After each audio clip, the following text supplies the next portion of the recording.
చైనాలో మరో కొత్త రకం వైరస్ విజృంభిస్తుంది. దీనిని హెచ్ఎంపీవీగా గుర్తించారు. ప్రపంచం మొత్తం వ్యాప్తి చెంది అనేక లక్షల మంది మరణానికి కారణమై 2019లో కోవిడ్ వైరస్ కు కూడా జన్మస్థలం చైనాదే. అప్పుడే ప్రపంచ దేశాలన్నీ చైనాను బాధ్యుడిగా వ్యవహరించాలని ప్రపంచ ఆరోగ్య సంస్థపై ఒత్తిడి తెచ్చినప్పటికీ WHOను బేఖాతరు చేస్తూ అది గుర్తు తెలియని నిమోనియా మాత్రమే అని ప్రకటించి తన బాధ్యత నుంచి చైనా తప్పుకుంది. ఇప్పుడు కూడా హెచ్ఎంపీవీ వైరస్ చైనాను అతలాకుతలం చేస్తున్నప్పటికీ బాధ్యత వహించడానికి ససేమిరా అంటోంది. వాస్తవానికి చైనాలో ఆసుపత్రులన్నీ హెచ్ఎంపీవీ వైరస్ రోగులతో, శ్మశానాలన్నీ శవాలతో నిండిపోయాయి. అయినప్పటికీ శీతాకాలం వచ్చే సామాన్య ఊపిరితిత్తుల వ్యాధినని ఈ వైరస్ ఎక్కడి నుంచి వచ్చిందో తెలియదని చైనా బుకాయిస్తుంది. అంతేకాదు, టూరిస్టులకు చైనా సేఫ్ కంట్రీ అంటూ ప్రకటనలు ఇస్తూ విదేశీయులను తప్పుదోవ పట్టిస్తోంది. సరిహద్దు దేశమైన హాంకాంగ్ లో కొన్ని కేసులు నమోదైనట్లు ఆ దేశం ప్రకటించింది. వ్యాధికారకమైన చైనాకు WHO ఇంతవరకు ఎలాంటి నోటీసులు పంపలేదు.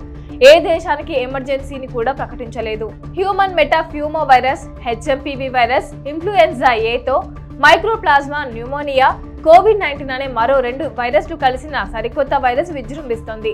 చైనా ప్రభుత్వ డిసీజ్ కంట్రోల్ అథారిటీ దీనిని పర్యవేక్షిస్తుంది. 14 ఏళ్లలోపు పిల్లలు ఎక్కువగా ఈ వైరస్ బారిన పడుతున్నారు.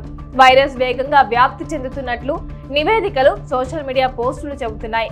ఆసుపత్రులన్నీ రోగులతో నిండిపోతున్నాయి. పేషెంట్లు మిమిక్ ఫ్లూ, COVID-19 లక్షణాలతో వస్తున్నారు. హ్యూమన్ మెటాప్యూమో వైరస్, హెచ్ఎంపీవీ చిన్నపిల్లలు, వృద్ధులు, రోగ నిరోధక శక్తి తక్కువ ఉన్న వారికి వస్తుందని డాక్టర్లు చెబుతున్నారు. జలుబు, ఫ్లూ జ్వరం, దగ్గు, ముక్కులు బిగవేయడం వంటివి దీని రోగ లక్షణాలు. చిన్న పిల్లల్లో న్యూమోనియా లక్షణాలతో పాటు ఎక్స్రేలో ఊపిరితిత్తులు తెల్లగా కనిపిస్తున్నాయన్నారు. చైనాలో విజృంభించిన ఈ వ్యాధితో ప్రపంచ దేశాలన్నీ తమ ప్రజల కోసం ముందు జాగ్రత్త చర్యలు తీసుకుంటున్నాయి. హెచ్ఎంపీవీని 2001లో కనుగొన్నారు. 5 ఏళ్ల క్రితం ప్రపంచ వ్యాప్తమైన కోవిడ్ దాదాపు 70 లక్షల మందిని బలి తీసుకున్న విషయం తెలిసిందే.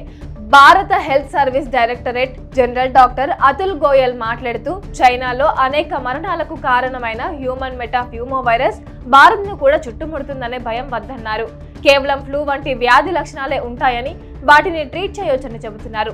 వ్యాధి ముదిరిన వారికి గొంతు నొప్పి, న్యూమోనియాతో ఊపిరితిత్తులు పాడవటం వంటివి తీవ్రంగా ఉంటాయి.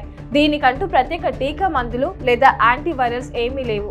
కాబట్టి తరచుగా చేతులను సబ్బుతో కడగాలి. సూక్ష్మక్రిములను నివారించడానికి డిసిన్ఫెక్టర్లను ఉపయోగించాలి. వ్యాధిగ్రస్తులను దూరంగా ఉండి వ్యాధి రాకుండా జాగ్రత్త పడడమే ప్రస్తుతానికి దీనికి ఉన్న నివారణ.